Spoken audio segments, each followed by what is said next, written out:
it's interesting today on social media. There's a lot of, "Hey, how are you doing? Hey, how are you doing?" There's certainly some sharing of stories. I think it's cathartic, but I also think we feel this need to sort of write the narrative ourselves and not have it be told.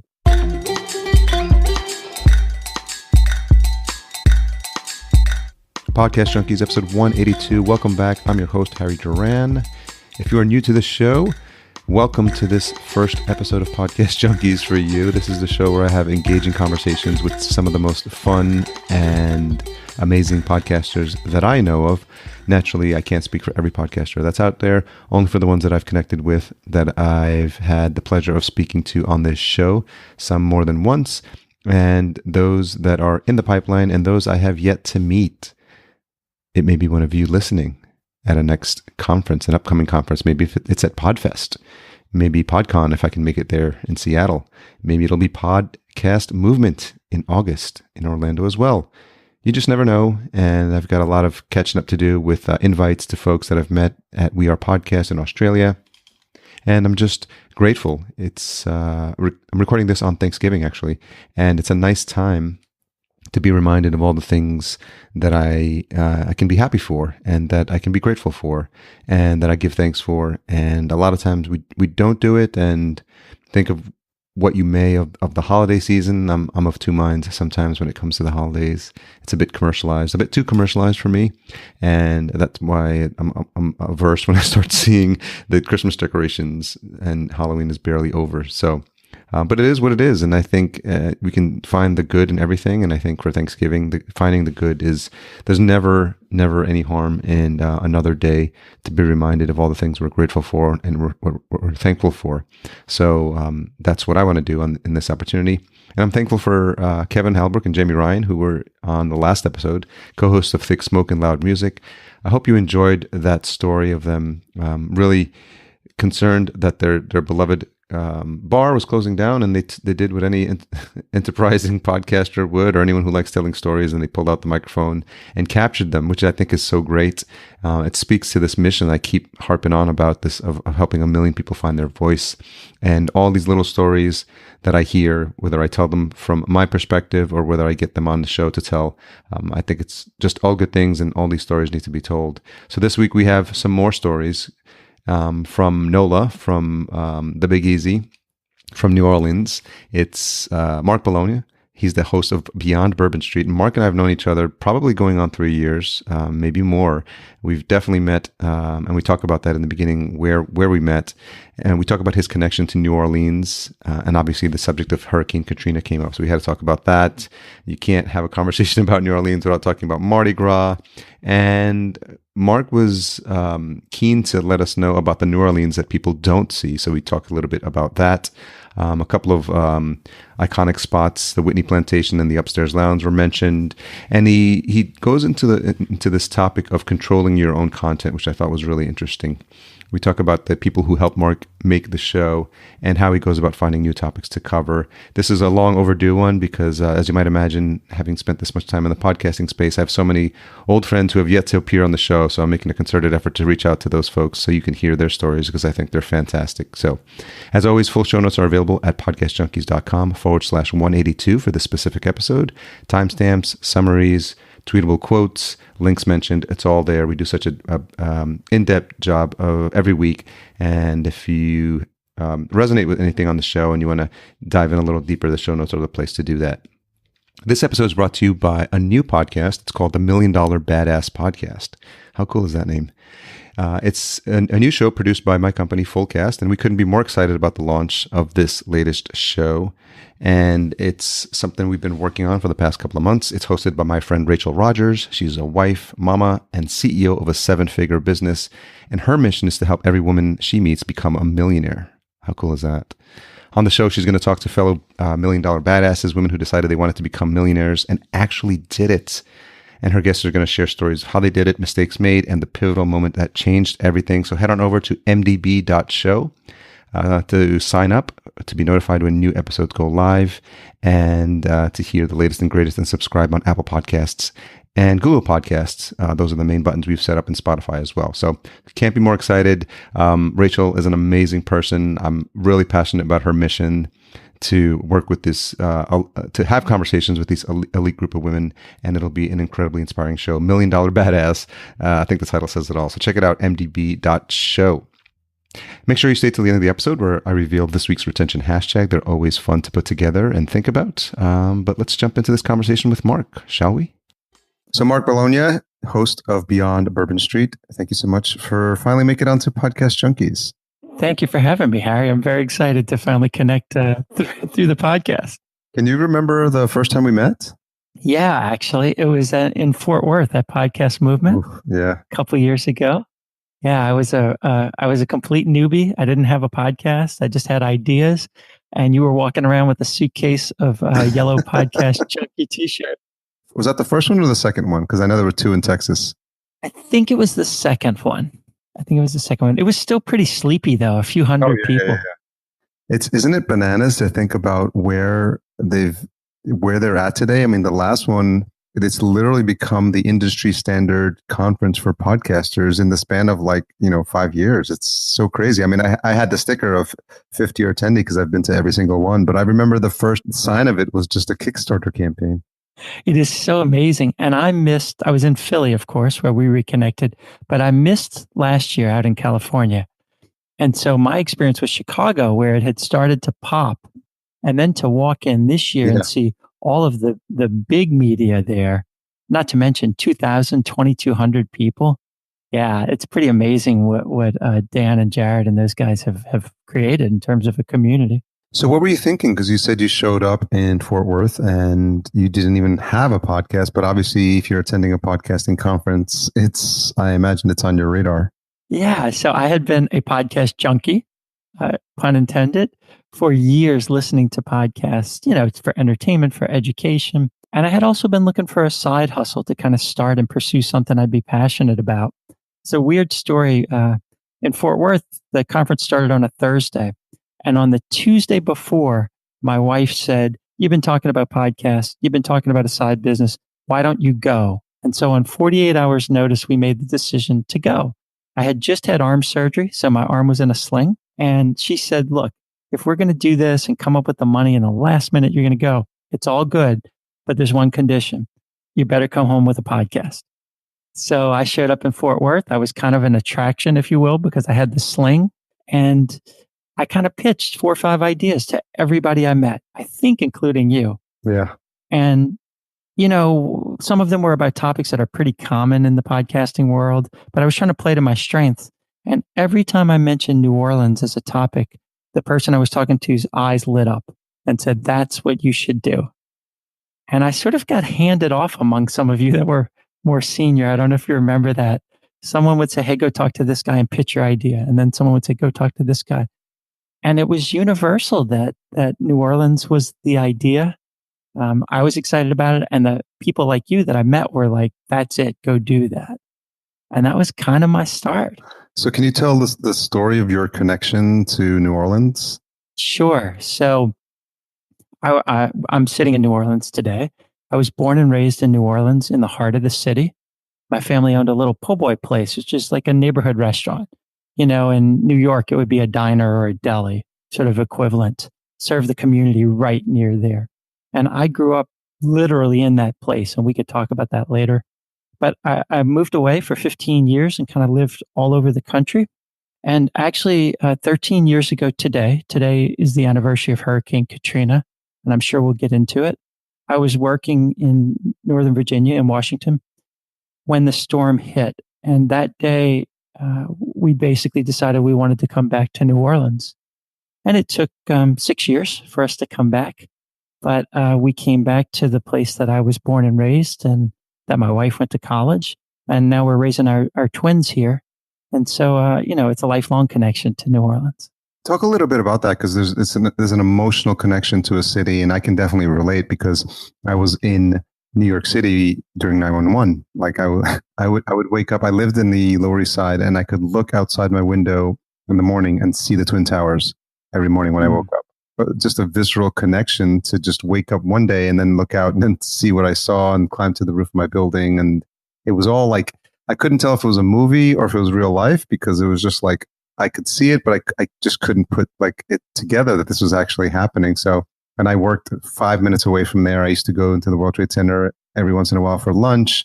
So I understand, and I can relate to having some sort of really traumatic event happen in a city that you care deeply about. So I'm wondering if you could kind of talk through what the emotions you were going through as you were just watching everything unfold. Yeah. So by that point, we had not, my wife and I, girlfriend at the time, had not lived here for several years, but were always home a couple times a year, never missed a big event. And my parents were here. And so that day, oddly enough, that week, I was working in DC and we were closing on a condo that we bought that week. And so I remember it was a Monday, and I remember walking into the conference room for our just daily meetings in my day job and watching the news. And over that weekend, I had been talking with my parents who lived here in this city. My mom and dad had never evacuated for a hurricane. And that was not uncommon. They grew up here, they had just never evacuated. And the mayor declared a mandatory evacuation the Sunday before. So very, very late to get out of town. And the roads, of course, can't handle that. And we had convinced my parents to leave because they were going to go on a weekend trip to see my brother and his kids anyway. So it was very last minute. It took them a while to get out of town. And I remember that Monday morning seeing the news, and the storm had come through, and talked to my dad. And I said, "Hey, Dad, it looks okay. It looks like the city's, gotten through the storm." And I'll never forget, Harry. He said, "Yeah, it looks okay, but the water's rising near our house, and we're not sure why." And I it's still emotional, obviously. And so what had happened was the levees had started to break. And so people that had stayed were talking to people like my parents that were away and saying, "Look, the storm's gone, but the water's coming up." Well, in our case, our family home backed up against one of the levees that broke. So we were about 10 houses from the physical break. And so that levee failed. It was a design failure on the part of the engineers that built it. And so the water first seeped under the barrier and then overtook the levee, and then it just flooded. And because much of New Orleans is below sea level, once water gets in, it can't get out except through pumps. And that's what they were seeing and hearing through the voices and phone calls of their friends. And that's what I was experiencing in DC. If there was a good thing for our family, it's that my parents had myself, and I have a brother and a sister. We all lived away. We all had the means to help take care of them and a place for them to come. And I was able to advise my employer about what was going on, because obviously I lived here and I had worked in the office here. And so I knew it. And, if there's a good thing, again, for me, it was that I was able to sort of help in a way that probably most people couldn't. But it was, it's exactly what you're talking about. You're seeing something unfold and you can't quite process what you're seeing. And it just took so long. The water stayed for 5 or 6 weeks almost. So that had to be an impetus for you to feel like you wanted to come back, and it's really in your heart home, right? Yeah, absolutely. And that day, really, even though we were closing on a condo later in the week, my wife and I talked and we're like, we need to start to work towards moving back home to be a part of the recovery, even as it was still in the disaster. And just very much that connection, to family and to home. And New Orleans, like New York, it's a collection of neighborhoods. Yeah. And so you have that feel. You can walk a couple blocks and have like a different vibe. And so that attachment is very visceral, very real. And so let's talk. And for the listener, I did not specifically plan to have this interview on the anniversary of Katrina, because I did not. It wasn't a date that I knew of.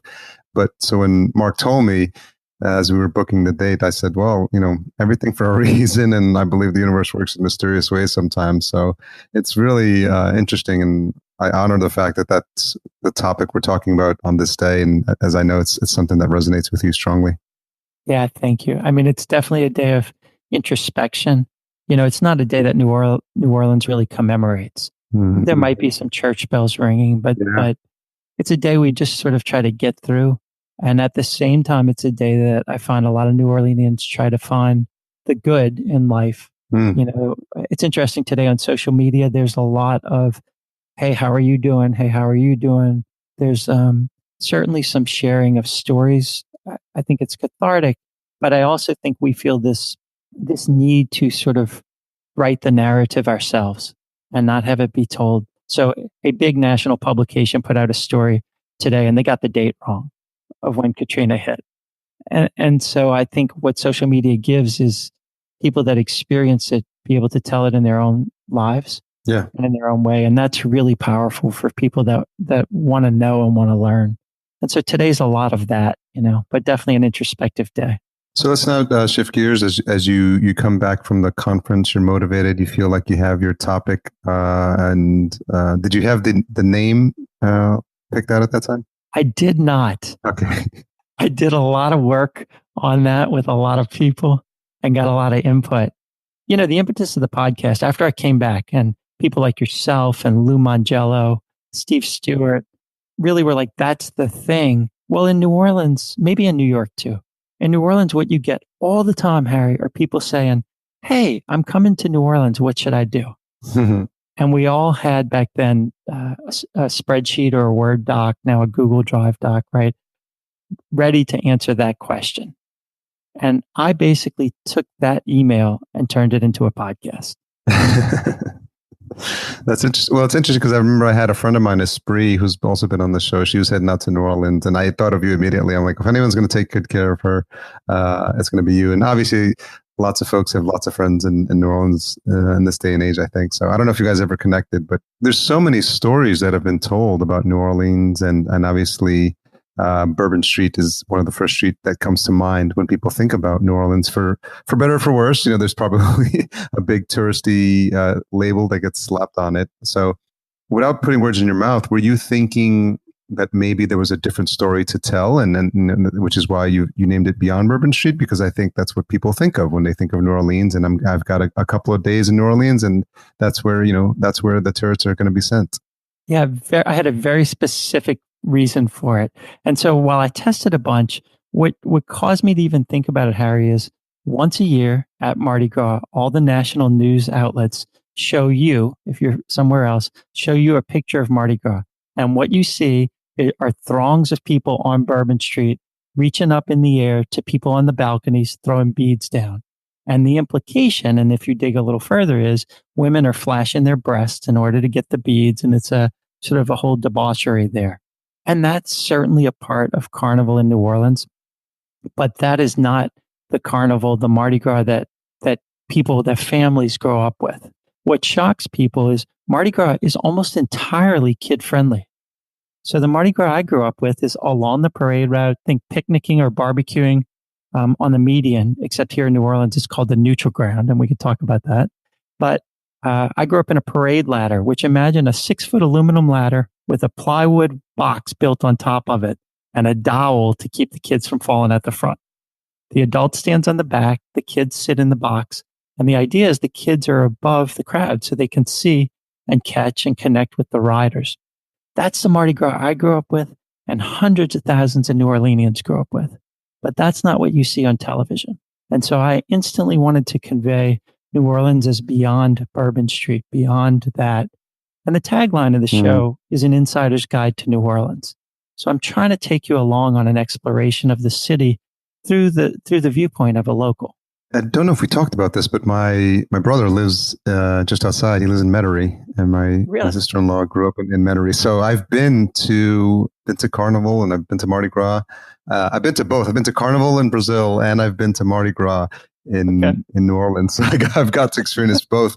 And I know exactly what you're talking about because my niece was in one of those booster seats on the ladder. And I mean, we think we started drinking at 10 o'clock in the morning, and we were eating chicken fingers at like 11:30, and it's just a truly festive atmosphere. And that neutral ground is in that middle, that grass strip in the middle, right? Right. And yeah, I mean, I think every little neighborhood has its own parades, and each one has its own flavor. And some people go out with some of these beads because you can tell like they want the expensive ones, the ones that look like, oh, these things probably cost $10 each or something like that. And so it's just fun. I think it's for someone to experience, and you get the same vibe, and especially when you're doing it with a group of friends. It's really enjoyable, and I really had a good time when I was there. Definitely eat a lot. The food is spectacular. A lot of fine, a lot of great cuisine in New Orleans as well. So that's interesting that you get to tell that story so that people can see that there is something beyond what they normally see in the news. Exactly, and as you know, in the podcast world, you can't be all things to all people. You know, you're shooting for whether you call it an avatar or a target, and what I loved when we finally landed on Beyond Bourbon Street is that it instantly conveys, obviously, that it's about New Orleans, but that we're going to get beyond, right? Beyond the sort of, I'm intentionally not shooting for the 20-year-old frat boy. And it conveys that straight away. Now, interestingly, one of our most popular episodes was with an author named Richard Campanella, who wrote a book about the history of Bourbon Street. And so it's essentially how Bourbon Street happened. And so that was one that was, you know, we talk all the time about Beyond Bourbon Street, but the street itself does have an interesting history. But day to day, we try to get people mentally and, you know, through the audio away from Bourbon Street and to learn all the other things that the city has to offer. Yeah, I was going to bring that one up because I saw that it was episode 68, and I was wondering, you know, without going, I always like to invite the listeners to learn more about the show, and so, you know, if they want the full story, listen to episode 68 of Beyond Bourbon Street. But is there one interesting snippet as a result of having that conversation that you learned that you didn't know from a historical perspective about Bourbon Street? Yeah, for me, it's that. So I was born in 1970 to sort of give you perspective. Yeah, me too. Okay, yeah. So until really like the post-World War II, Bourbon Street was very much not what you think. It was basically residential. There were a couple businesses. It was kind of almost sleepy, but they began to look for a destination that was sort of a tourist focus. The last thing they had was Storyville at the turn of the 20th century, which was a red light district a few blocks away. Okay. And so they started to see Bourbon Street as a way to drive tourists to this one central spot. And it is geographically right in the middle of the French Quarter as you step away from the river. And so it wasn't really until the 1950s and really into the 60s that it started to become the Bourbon Street that you think of today. And it was surprising to me how relatively recent that was in our history, that it became this sort of neon and kind of, strip club and all that kind of stuff. It wasn't always that way. As we talk through it, I've been there a couple times now, and there's just certain things that stand out. It's almost like musts. And you mentioned the po' boy, then there's probably as many varieties of po' boy in New Orleans as there are pizza slices in New York or cheesesteaks in Philly.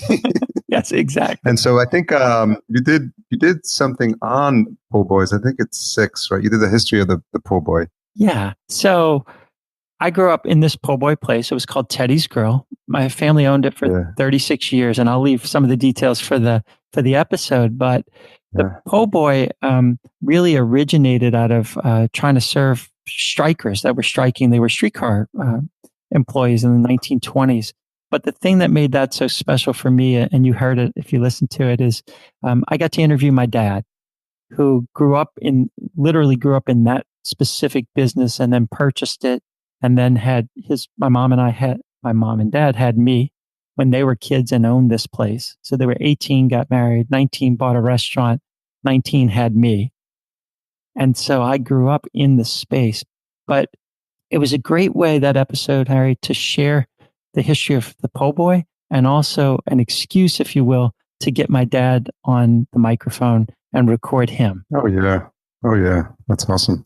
Was it the first time that he ever been recorded or in conversation? He had done a couple little radio shows, but not really about the history of the restaurant. They had been about general business. And I knew that if I said, "Hey, Dad, let's sit down and just record you so we'll have it and the kids will have it," he'd have been nervous and he might have said no. But I said, "Hey, look, I'm at that point, the podcast was new. It was like, it would be helping me out." And then selfishly, I thought, gosh, it'd be nice. And he and I both now are so happy that we have that. And it was great to share the story and hear him talk about the history of the po' boy and this sort of iconic New Orleans sandwich and the role that he's played in that over the years. So yeah, it was, I'm so happy I did that. What's so interesting, because I've had the opportunity, I think every podcaster at some point realizes they have gear on hand and they're with their parents, and they start to realize, well, I think there's an awareness that, we're all getting old and we're not all going to be around, and none of us are going to be around forever. So I think as we get older ourselves, I mean, I'm in my late 40s, we just become more cognizant of, the fact that time is fleeting. And these memories, if they're not captured, they're just going to disappear. And I remember last time I was home, I started asking my parents for names of their grandparents, and if what they knew, did they have sisters, they have brothers, and I'm start to jot these things down because I'm like, because I was born in El Salvador, so we don't have as detailed as records as we have here in the States, and past my grandparents, I don't think there's anything that I'll ever be able to track down if I don't get it. And they're still hazy on the names, so I don't think there'll be any records. So I'm literally jotting down and writing down on paper, because at some point that's the only memory that I'll have of that. So I'm wondering if you could talk about how important it was for you, if you thought about this idea of capturing these conversations, because ideally they will be saved in perpetuity. With sites like archive.org, you can now, who are making an effort to keep all this, even though it's all digital media, to hopefully have it in a way that doesn't get disappeared. But I'm wondering if you had given some thought to this idea of capturing these conversations and these memories.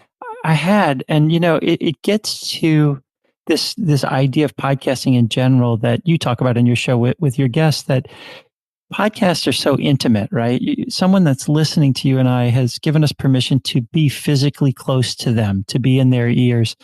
And I do think about, in this world, so my girls are 6 years old, soon to be 7, twins. And we have thousands of digital pictures of them. And everyone has thousands of digital pictures of their kids now. But what we don't capture very often are their words and their sounds and the audio soundtrack of their lives. And so being a podcast, you're right. I mean, someday you wake up and you go, wait a minute, I have all this gear. I do this professionally or as a hobby or whatever you choose to do. Why am I not using it? And sort of the aha moment for me is that my dad's mom passed away last year at the age of 100. And we didn't stop to record her, even though I had the gear. And by the time we realized it, she was sort of into dementia and we just couldn't do it. But my dad and I both realized that you have this gear, you do this, why do you not use it? And let's not make that mistake. And it's really caused me not only to have the discussion with my dad, but to get the kids on and record them. And sometimes you'll hear them in the podcast, but we record plenty of house podcasts, if you will, that we just tuck away and try to get them at certain times in their lives. But I think you're right. It's one of the gifts that you and I and others that are podcasters have. You have great equipment. You know how to use it, family reunions or parties or whatever it might be. And so, yeah, I am aware of it and trying to make a better effort. I haven't recorded my mom yet. And just the other day, she and I were talking about, okay, we need to find an episode to get you on so that we capture it. And to your point, I've now done 70, 71 episodes. Someday my kids will find that and have this treasure trove of whether they like the content or not, they'll be able to hear Dad's voice. Yeah, totally. So has it piqued their interest in podcasting? Do they ask you, I know that Pat Flynn has put his kid on the mic now. Yes. He actually has his own podcast. So now there's this wave of podcasters who are having children and who are hitting that age where they're just naturally curious. So I imagine they're poking their head in these home recording studios and asking what mommy or daddy are doing. Absolutely. So all the time they're asking, all the time they're interested in how can we support, how can we be on.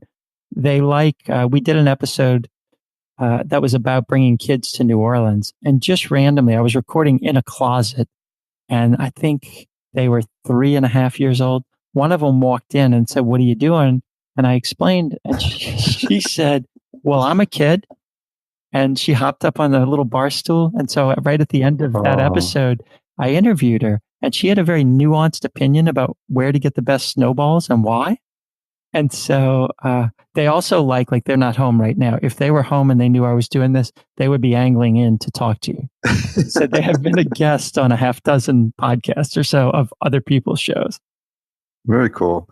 Do you also think about the impact you're having or the history that you're documenting of New Orleans itself? I mean, it's granted there's a lot of people that have written and recorded a lot about it, but now you're adding your piece as well, your voice. And I'm a firm believer that everyone has a unique take when it comes to storytelling. And so now that you're 70 plus episodes in, are you conscious of the mark that you're now leaving on the community? I am very much, and I sort of think it's the blessing of new podcasters that hopefully most new podcasters don't think of that when they start, or it would be one more reason not to start. But now I am very much aware of, we've had some success. People do come to us, people do listen. We have a wonderful community. And I'm aware of the fact that gives me, just like you and other podcasters, it gives me a voice and also a responsibility with that. And so this is in 2018, while we're recording this is the tricentennial of New Orleans. So we're 300 years old this year. And I'm very aware when I do episodes of thinking about time and place. And so one example that I would have never dreamed of, Harry, is that this year I've done two topics that really sort of touched me. One was about the Whitney Plantation. The Whitney Plantation is a plantation along River Road outside of New Orleans. It's the only plantation in Louisiana that is solely focused on the perspective of the enslaved, as opposed to the grandeur and the money and all of that. And I'm very proud to have a platform where I could share that, and also where I could learn about that history at the same time I'm bringing the listener along as I learn and explore.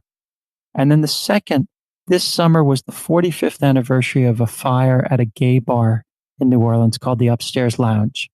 And until the Pulse nightclub massacre in Orlando, it was the largest attack against the LGBTQ population in America. And no one knew that. 32 people were killed as a result of an arsonist who attacked that club. He was basically a disgruntled patron. And I was able to interview an author, two authors actually, about that. And it was such a moving discussion. And I did feel this sense of, this is a way I can contribute to the history of the city, the learning, because I know that my listeners would be engaged and likely would never hear about this otherwise. So yeah, that is a powerful thing you can do with a podcast. Even better, it's you tell the untold stories. So, as many stories as have been told in that town, to your point, there's hundreds, maybe thousands of people. I walk the streets all the time, wherever I am. I'm currently in Florida, and I just look out now, and for every single person that I see, I know that every single person, if you spend enough time with them, is going to have a story to tell you. We've all lived long lives, and anyone who's lived into their 40s plus, has got, I've got stories, you've got stories. And I think, I don't think there can be enough podcasters going out there telling stories. You could have 10 more shows about New Orleans, and everyone could just take a different, tract and just talk to different aspects of the population. So I think the more doing it, the better. I know I'm preaching to the choir here, but I think it's just so important, because when people realize that you have this platform, then they're more open to tell their stories. I think it's so true, Harry. And so just today, again, anniversary of Katrina, I was walking around at lunch. I just needed some time to myself. And as it would have it, I was walking past some sort of memorable and past Charity Hospital, for instance, which was a place that was very much a center of some of the things you saw on TV, and the Superdome, which is right near where I was today. And one of the things that hit me was that the city has so many textures and layers, and every city has that. And so you're right. What I see and what I see tomorrow and what I saw last week is different. And also every person's reflection against a place, right, is going to be different. And I think that's one of the things that, to me, as you say, makes podcasting so interesting, that someone else could start a New Orleans podcast tomorrow and we could have very different takes on the city. And that's true for any topic. Yeah, totally. Well, first of all, when I first started, I was afraid to ask anyone to be on the show. So the one with my dad that you mentioned. That's an important first question. Right. I just couldn't do it. I'm pretty introverted and I wasn't confident. And so the first 5 episodes were just me, not because I wanted it that way, but because I was too scared to ask, which is a problem. So then, I chickened out and asked my dad to be my first guest. So certainly I've grown from there. I think one of them, it's that whole idea of finding your voice and also recognizing that you are valuable and your show is valuable and is a platform. And so one way I've grown is to start to grow into, I sort of think of that as like a suit jacket that just doesn't quite fit when you put it on. And then over time, you start to get more comfortable in it. And I think that I worked my way baby steps. I started with my dad, and then people started to hear the show because, no one's listening at first. And people say, hey, why don't you interview Harry? Or why don't you interview this chef or this person? And so for me, it's a work in progress, but I definitely feel more confident that the show is valuable, right?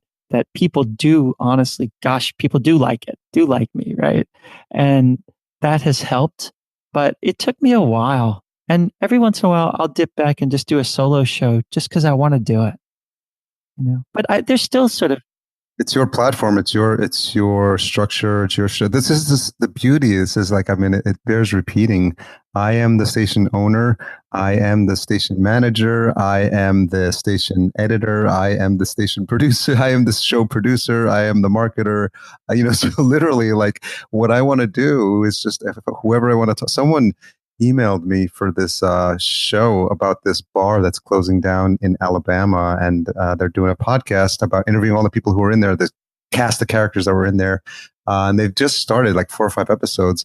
But he literally emailed me out of the blue. He's like, I don't know, maybe I was drinking too much when I was like, what the heck? He's podcast junkies. I've got a podcast, and he just happened to catch me at the right time. I was like, yeah, sure, come on. So we're talking, I think, tomorrow. So it's going to be, but it's just like, I'm interested. So I'm going to do it. So like when you find topics, I'm sure that you want to talk about, related to New Orleans, you're like, well, I'm just curious, because that natural curiosity is going to come out in the way you handle that topic and the way you ask those questions and the way you do your research. So this idea of scratching our own itch. And then the other thing you touched upon is we almost have a responsibility, as podcasters, as we start this. And I think it's something you're alluding to. Just we have a responsibility to get these stories told, and once we have the confidence that we can do it technically, and then we're not as scared, then I think we just grow as podcasters, and we give other people that confidence that they can do it, because I'm sure you're inspiring folks. Well, and you just hit on it. It's that I think of it as repetitions. If I'm going to run a marathon, you can't get there by walking out the door and running 26 miles. You can't shortcut the practice. And I think it's the same thing with podcasts, right? You can't get to episode 100 if you don't do episode 1. And all those lessons along the way, and I'm still learning, I'm sure you're still learning about being confident and your point about responsibility. So I try not to think about it too much because you don't want to get weighted down, but my podcast releases every other Wednesday overnight at 12:05 a.m. And like today, it was late because I just hit the wrong button in Libsyn. Mm-hmm. And so I picked the wrong date and woke up and was like, wow, why is no one downloaded it? And I had 3 messages saying, hey, where's the podcast at 5:30 this morning? And so you have a responsibility, but you also earn trust that sometimes I feel like, gosh, I'm deviating from the sort of avatar, right? I'm interested in this topic. And what you learn is the audience says, we know, like, and trust you. If you want to go zag in a direction, we're following you now. And so you have our permission to go in a direction. And I don't think I understood that early on.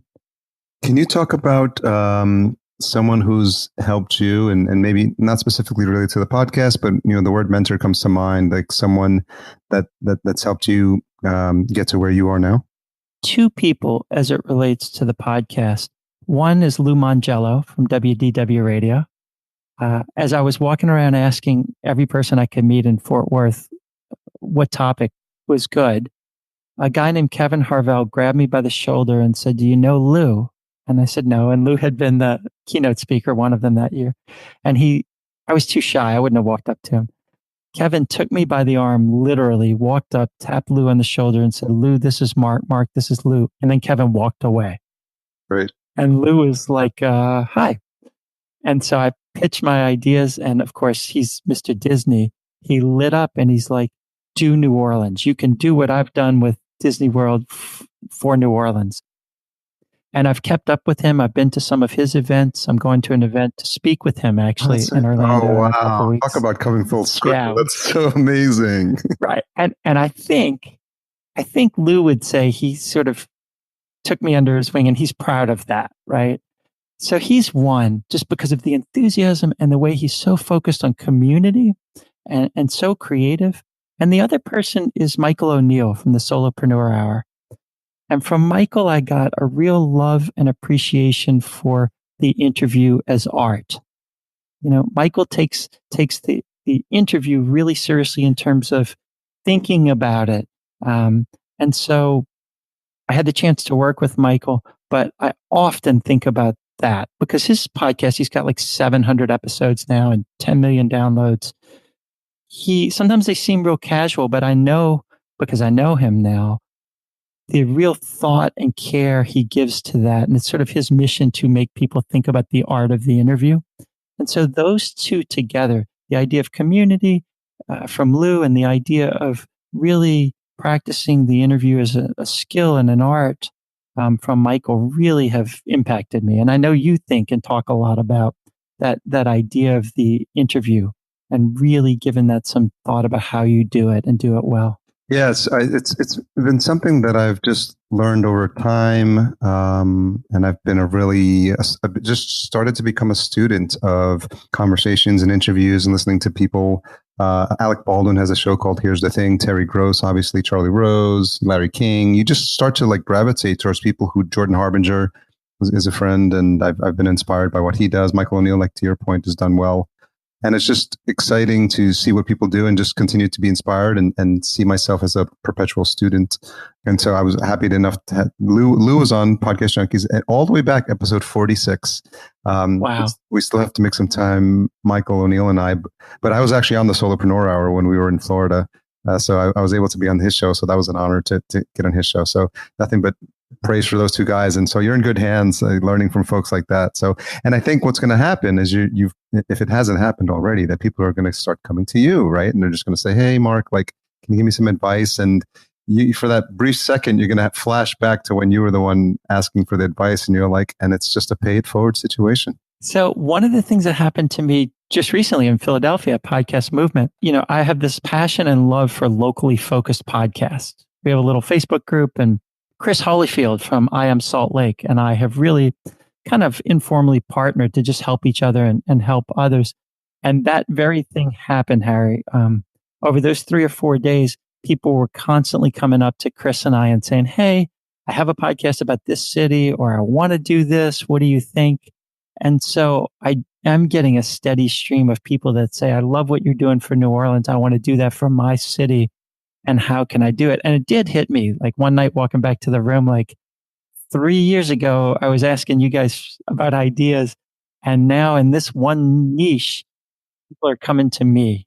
That's fun. It's neat to be able to help and help others start their idea and their journey along the podcast world. Yeah, it's really interesting. And obviously as podcasters, we're always thinking about new ideas. So immediately when you say that, I'm like, is there a niche local city podcast? Like there has to be, because I've thought about it too. Because when I was in Silver Lake in Los Angeles, I would always be walking my dog, and I'm like, I literally wanted to create the podcast for that neighborhood. Like, and I think I still have silverlakepodcast.com. So it's just what I thought about it, because podcasters are always looking to monetize. I said I could talk about targeting to your audience. What if you lined up sponsors who are the vendors who like are in that neighborhood, and then you pitch the show to them and say, "Hey, look, this is a show about your community, about your neighborhood," and they're mentioning your fellow proprietor down the street. So would you like to do it? And if done right, I think there's a model there where people can, and it's a model for people who want to do something for the local city and make money at the same time. So I think there's something there. And if people aren't doing it already, I'm sure maybe we'll spark some ideas. That's right. And there's so many angles on Yeah. that. So like Chris with I Am Salt Lake interviews lots of small business owners, and his take is to sort of kind of blow your mind against the perception of what you might think of Salt Lake, right? In some sense, I do the same thing. But what I will say to your point about monetization is my primary or my big sponsor right now is a little boutique hotel, and they are such a good match. We are such a good match for each other because we're dialed in, and it almost doesn't feel like a sponsorship. My audience, I know when someone goes to stay with them, they're going to be blown away with the experience. And the hotel is so excited because they're like, we can't dial in our target customer as well as you can. And I say, well, of course, because people get to know me and I have this trust, and that kind of thing that you're talking about is so powerful at a local level. There's a guy in England. There's a little town called Ramsbottom. I think it's near Liverpool, but I'm not positive.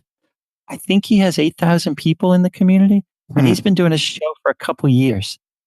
And it's like, I've never been to Ramsbottom. Yeah. I don't know if I'll ever be in person, but it's phenomenal because it's so dialed in to that little place, and you get to hear the nuances about it. My entrepreneurial mind already starts spinning, because what if there was a podcast conference for only niche, like for only city podcasts, like podcasts that cover specifically, you have to cover like one like neighborhood. It can't be the Los Angeles podcast. It has to be like the Silver Lake podcast, or it has to be the Bourbon Street podcast, or the Ramsbottom podcast, or, just kind of niche, right? Sort of stealing my, one of the many things on my board is to hold that conference and maybe do it in New Orleans. But to your point about LA, so there is a podcast about LA, but what's interesting is it's focused on the architecture of LA. So sort of think 99% Invisible with a focus on LA. So think about that. A place like LA, you can say it's so big, and you can take a slice of it. And that's what's interesting. If it's a little town like Ramsbottom, maybe it's different. But like even New Orleans, right? You could slice it 100 different ways. And that to me is what's so exciting about locally based podcasts. Yeah, there's so much to do with it. A couple of questions as we wrap up, and as a regular listener, you might recognize them, but what's something you've changed your mind about recently? Well, what I've changed my mind about is this idea of how I look at New Orleans. And what I mean by that, again, is there's the surface level things to do, and there's the history, but then the textures that you got to. And so I am very much sort of changed my mind when I look at sort of my schedule of things I want to talk about. I find now they tend to be slices on a topic. So rather than just go at I want to talk about the New Orleans Saints, instead I'm thinking about, is there a unique slice against the New Orleans Saints that could draw somebody in, even if they're not a football fan? And it's something that people should give thought to when they're coming up with their topics, trying to tackle it in a way that hasn't been tackled before, or from an angle that hasn't been covered. So I like the idea of the slice. You know who does that well? One of your recent guests, Maurice Cherry. Oh, yeah. And he talked about, I was like mesmerized. I have no like concept about design, but I was mesmerized about how he's focused on not only designers, but on Black designers. Yeah. But then as he talked, it was again that idea of a slice into it, a different take. How can I sort of shift so it's not just a discussion with only Black designers, but sort of slices into that world? And that's very much how I sort of see where I'm going with my podcast. I like that. What's the most misunderstood thing about you? That I am really introverted. People, you obviously you're on the mic, and I've built this big community, and so I meet people all the time, and they're surprised when they find out that I'm most comfortable tucked away in the closet doing this or doing the research or running, because that's not what the podcast requires, right? It requires me to be out and about, but I'm pretty introverted. Well, Mark, I'm glad you came out of your shell for this conversation. It's one of those things that we keep running into, and the fact that we've run into each other since podcast movement number 2, it's just been so exciting to see your journey. And it's it's inspiring. It's going to be inspiring for folks that are listening because you had an idea, you ran with it, and now you're inspiring other podcasters. And that's why I just love telling these stories, because they make me smile. It gives me a chance to connect with you more than I probably could have connected with you at Podcast Movement, because you know how it is there. It's so crazy. Like, I love the idea of going to see my friends, but it's just overwhelming. It's just like, it's become a high school reunion for me of sorts. And as I have my group of friends, but then I keep seeing like people, I ran into Maurice opposing escalators. So I'm like, Maurice. So it's like, oh, I'll see you soon. But just, you have to stop, because if you don't stop for those 5 minutes, you're not going to get them back. Mm-hmm. And so, I know we saw each other in passing, but I knew, that it was way overdue that I wanted you. And again, I had you on at the right time, because, if we had this last year, it would have been a different conversation. And I think I love where you're at now. And you're at this inflection point where I just see good things for you going forward. And I'm happy we're able to capture this snapshot. Harry, thank you so much. Again, you were one of the first people I met in the podcast world, and it really is an honor, and frankly feels like an achievement, like a merit badge unlocked, to be able to come on Podcast Junkies. I'm such a fan of your show, but also the way you run your business and run the podcast. So thank you. It's been great to catch up this way. Thank you. Where's the best place for folks to track you down? So the podcast is Beyond Bourbon ST. So you can find me on all the socials at Beyond Bourbon ST. Facebook, Instagram, Twitter. And we didn't really talk about it, but if you follow me on Instagram at Beyond Bourbon ST, I take a ton of pictures of New Orleans architecture. So it's yet another slice, if you will, into my New Orleans. That's great. Let's see if we can coordinate, maybe get some of those photos into the show notes as well. Sounds good, Harry. Thank you so much for having me on. Thanks again to Mark for coming on the show. Always appreciated. Full show notes, as I mentioned at the top of the episode, available at podcastjunkies.com/182. Intro and outro music composed by Cedar and Soil, cedarsoil.com. Don't forget to sign up to the $1 Million Badass show, new show that we're producing through our company Fullcast at mdb.show. Tune in next week for my conversation with Paul Adams, host of Sound Financial Bites. If you made it this far, you're no doubt in anticipation of the retention hashtag. It is Beyond Mark, as a call out to his show, Beyond Bourbon Street. We're going to do hashtag Beyond Mark, one word, M-A-R-K. And his Twitter handle is Beyond Bourbon ST. So Beyond Bourbon Street, Beyond Bourbon ST, all one word. That's his Twitter handle. And you can tag Mark and tag myself at podcast_junkies.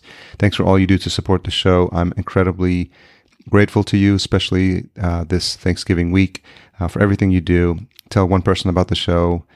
Let them know that this is a great spot to hear what's going on in the world of podcasting.